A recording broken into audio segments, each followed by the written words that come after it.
So Tim's about to embark on his 1,500 to 2,000 or maybe even 3,000 mile journey. Or 2 mile. Or 2 mile if he makes it to Hollywood Boulevard.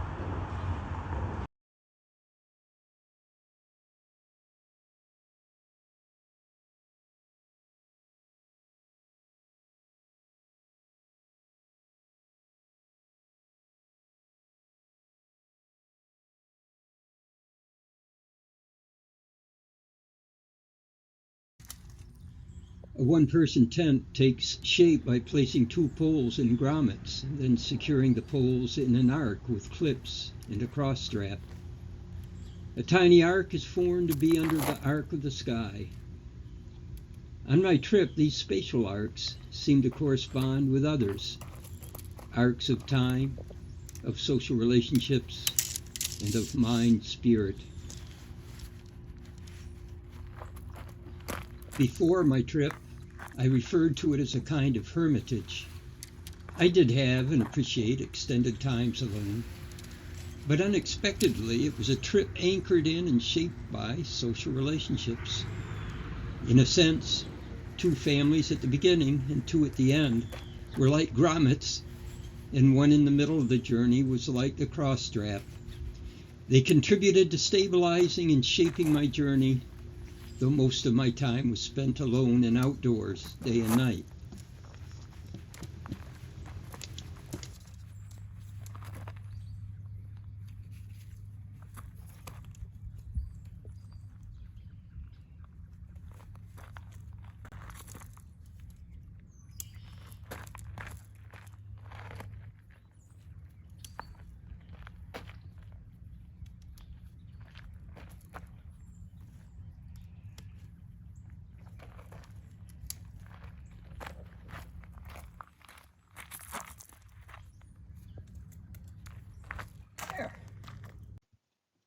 Victoria communicates needs and work of food pantries throughout the LA area and is training for the LA Marathon, her first. Micho is a son of friends whom Ruka had met in Bukavu before we married, then unexpectedly met again with me at Michigan State at the beginning of my graduate studies there. One arc of my trip was grounded here, where Micho, with evangelistic enthusiasm, spoke of being liberated during his university days from conservative Christianity to atheism. Ah, Nietzsche. And Victoria quietly spoke, when I asked, about her cultural respect of Buddhism. The arc would be grounded at the other end of my trip, where one spoke of being liberated during university days from conservative Christianity to evangelical passion, her husband listening in quiet support.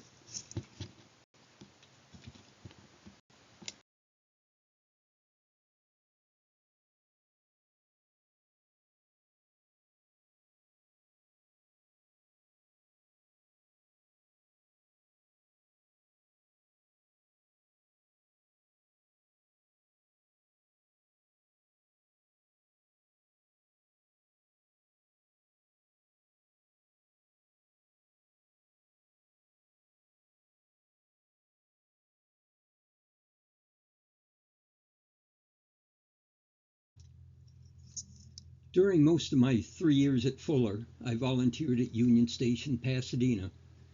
My first year, it was a small, dimly lit hole in the wall for the homeless, offering simple lunches with the help of a hot plate and crock pot, and it had a few places to sit.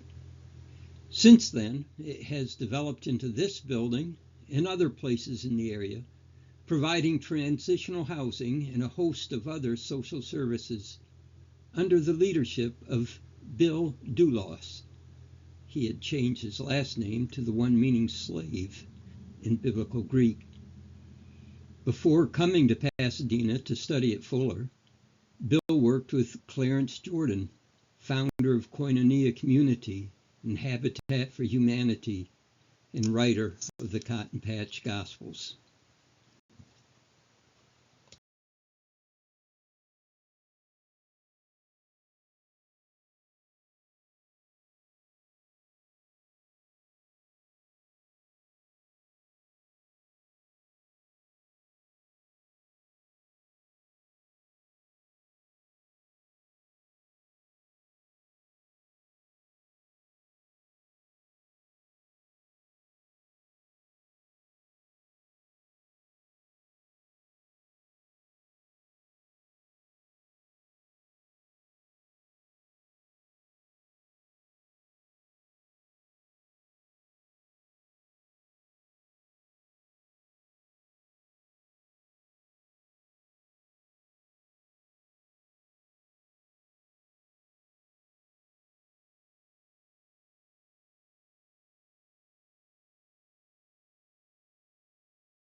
My first 2 nights out were with families found via the app of Warm Showers, an organization enabling fellow bicyclists to be hosted for free when on the road and to host when at home.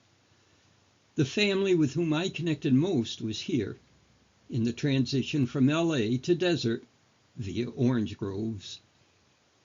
Pastor Bill manages the orange grove where the welcome sign in front of his house is proven sincere by the family within. Before their delicious supper, they asked if I would mind if they prayed.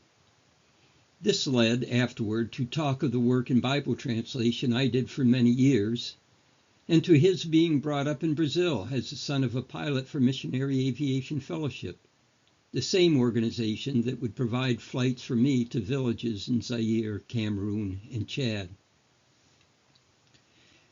The art beginning with this grommet ended in the off-the-grid home of another roamer, though she roamed across North America in her Volkswagen vans or converted school bus to grow marijuana in Northern California, or to sell crafts she made at music and art festivals, or to party on Mexican beaches. We'll get back to her later.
Perhaps my spirit arced as I watched Orion arise over the eastern horizon, climbing to the zenith, followed by his dogs, the eye of the largest so bright, then descending, leaving before sunrise.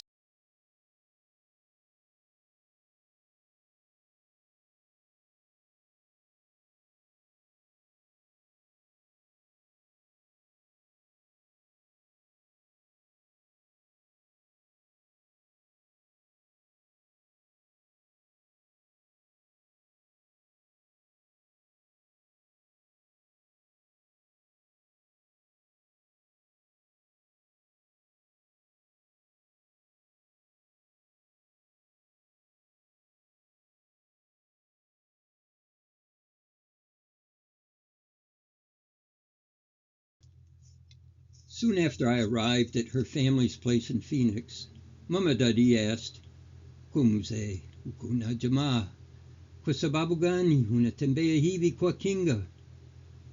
You are elderly. You have a family. Why do you go around like this on a bicycle? For one who must, in spite of the pain shooting through her legs, do menial labor as a recent immigrant to support self and family, it is hard to understand why I would exert so much energy for questionable benefit on a kinga, a bicycle, used in her home country by those unable to afford an automobile to transport self, family, or market goods. For one whose family spent months, if not years, under a tarp in refugee camps, it is hard to understand why I would willingly stay so many days in a tent, a tarp. For one who lost parents, sisters, brothers, and children in genocide, it is hard to understand why I would willingly stay away from the family I love. To camp, to enjoy nature, to tour, is certainly a luxury. I tried to explain that I have loved spending time outdoors since childhood in keeping with family values, values that harmonize with Emerson's claim that in the presence of nature a wild delight runs through the man, and Thoreau's claim that I went to the woods because I wished to live deliberately. I wanted to live deep and suck out all the marrow of life. But I also knew that at about the same time, Frederick Douglass gave quite a different picture of being in nature. He wrote of people trying to escape oppression and misery being, quote, stung by scorpions, chased by wild beasts, bitten by snakes, and finally, after having nearly reached the desired spot, after swimming rivers, encountering wild beasts, sleeping in the woods, suffering hunger and nakedness, we were overtaken by our pursuers, and in our resistance, we were shot dead upon the spot. Unquote.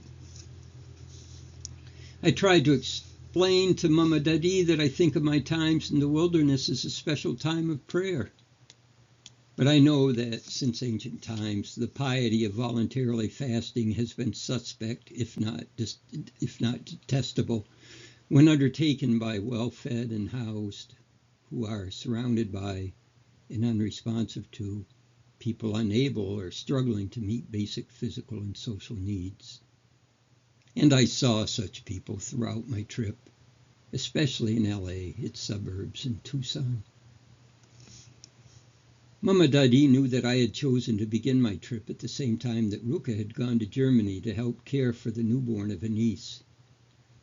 She also knew that Ruka would be returning soon and urged me to take a plane from here and surprise her when she gets home. I did not, but I sensed there was the cross strap of my trip, that I would be arcing toward the end of this trip considerably sooner than I might have otherwise.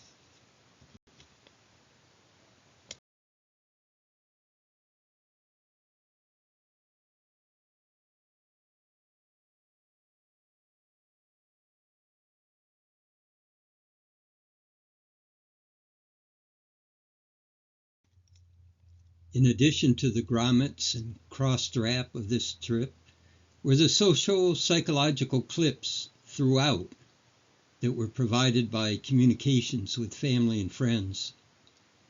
I would often think of how nice it would be to climb rocks, explore canyons, play in the sand, identify plants with family, especially the young grandkids.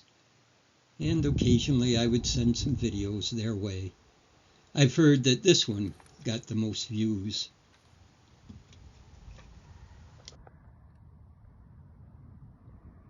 Ow!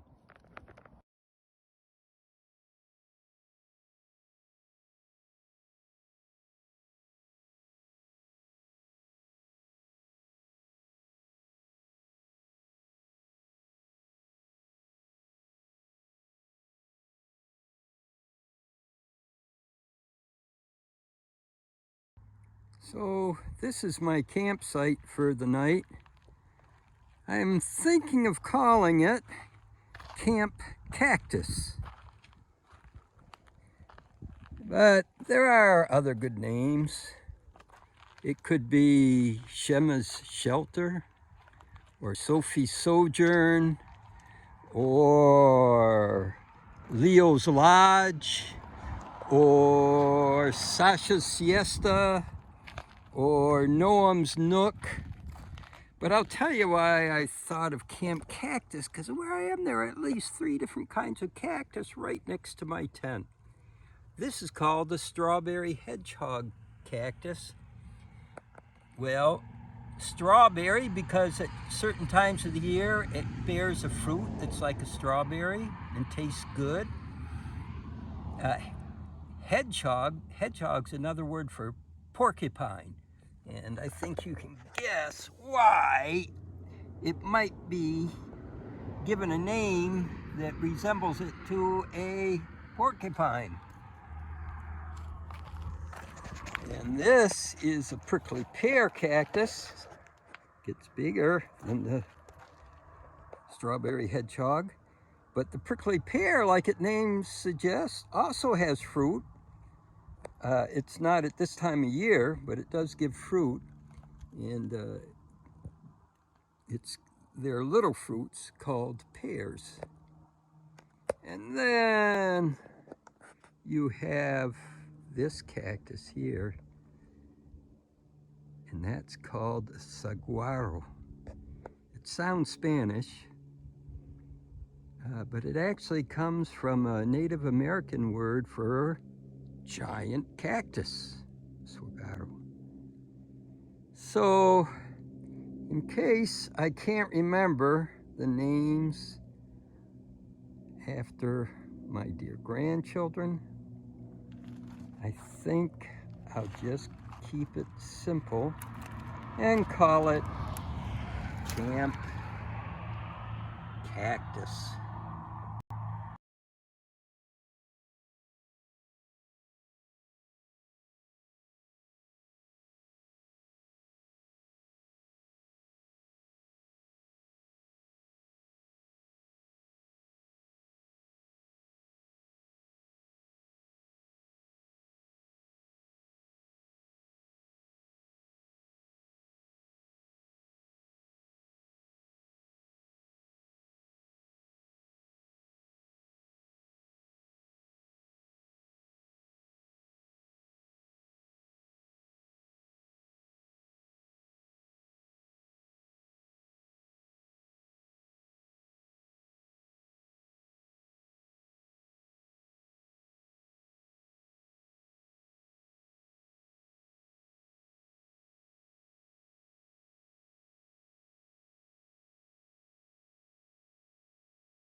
This is all sand. All sand. Okay, if that was just a sandbox, okay. But look, how do you like my shadow, by the way? But look at all this sand. And it keeps on going. And look, the area filled with sand.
That's my room for the night.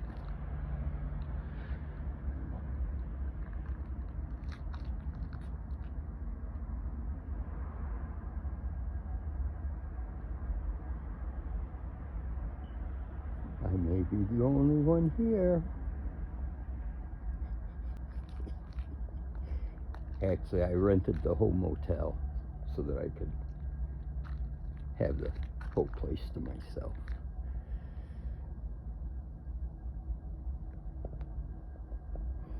Might be a good setting for a Alfred Hitchcock film.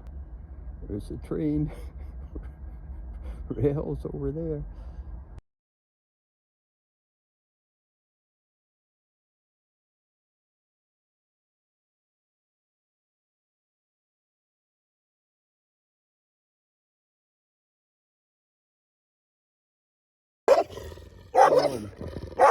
One of the joys of bicycling. Left the gate open.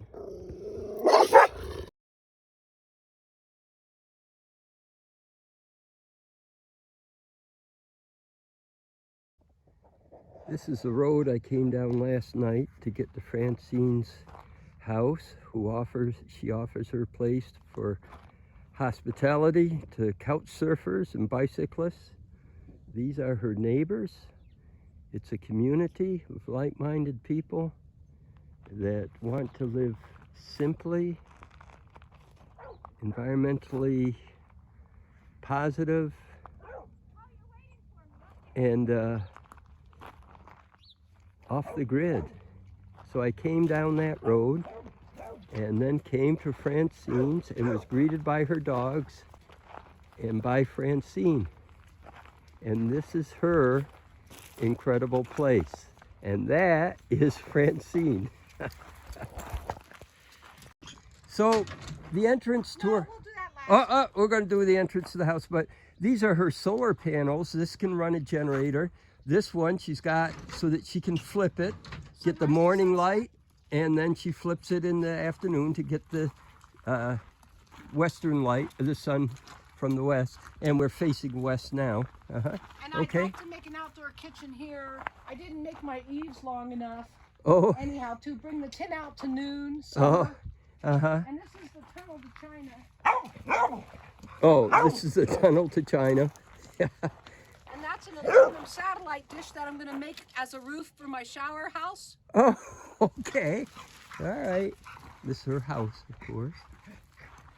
Used to be a garage just with a roof on it, and then she added the wall and everything. Dinner bell? Yeah. When my brother came to help me work a little bit, I put that up for a dinner bell. Okay. I filled it with water and cut the bottom out. It was an old propane tank. Yeah. And the pool's up for the winter. Is made out of papercrete, which is paper pulp and cement. And this is not the right application for it because they sponge a little bit. Uh-huh. Live and learn. Yeah. But whatever.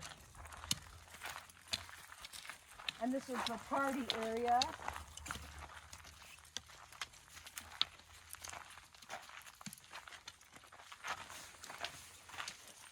So, have a seat in this. It's one of the most comfortable chairs you'll ever sit in. Okay. And I'll tell you about this for a second. Hold it. How do I sit in here? You can hold, that's a footrest.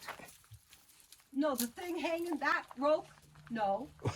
The rope in front. Yeah. That's a footrest. Pull it away. Oh. Sit inside. And isn't that comfortable? Yeah, it is. So this is just a playhouse. And like I said, this is not a good use of papercrete. It came in too far and it fell down. Oh. But I don't care because I want it open. It just breaks the wind. This is where I lay and watch the meteor showers and stuff. Oh, wow. And so this, I'm going to plaster that room, but I like the lines of age here. Yeah.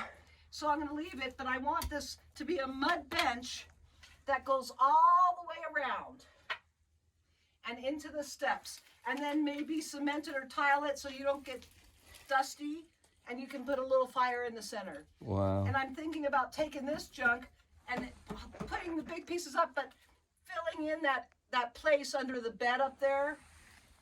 Just shoving this under there, just to fill it in. Yeah. Whatever. Whatever. Plans, you know. Yeah. And so digging this out, so you put wall. Pardon? You put, yeah, go ahead. This was dug when I got the lot. Because I don't know if you saw that place. Oh, anyhow, that big hole, and this was dug because he was going to turn that big hole into an underground house and garden with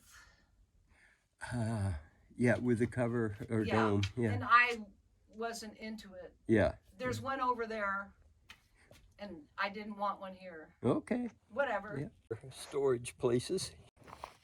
This is a washing machine tub used as a fire pit. We come into the bus.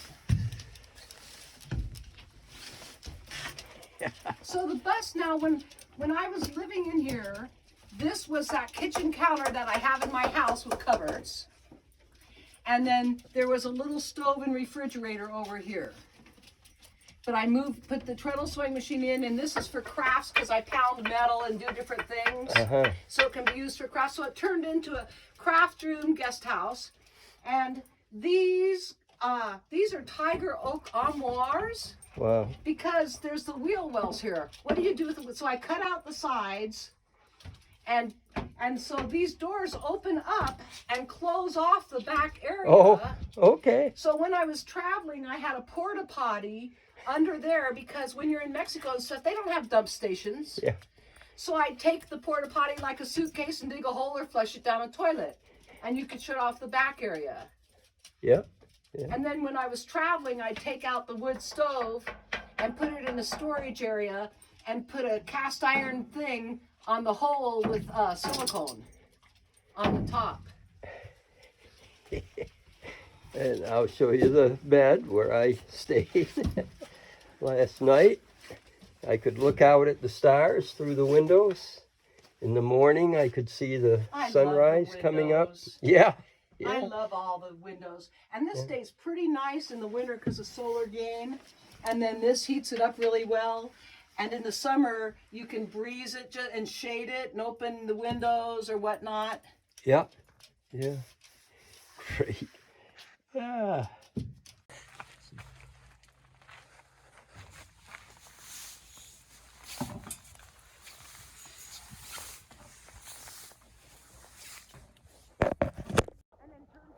These are the Tres Hermanas. Those are the Floridas. These are the Floridas. I biked past them yesterday. Uh-huh. And this was the north-south summer-winter buffalo pass.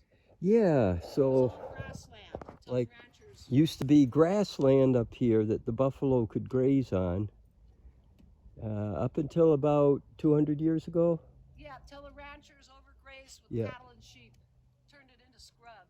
Yeah, yeah.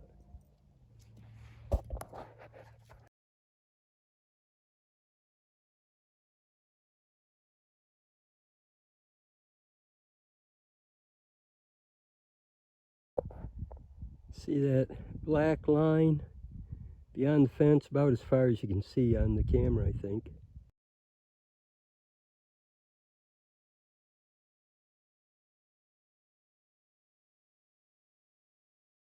That's a wall that was built to keep people from coming through this area to get into the United States.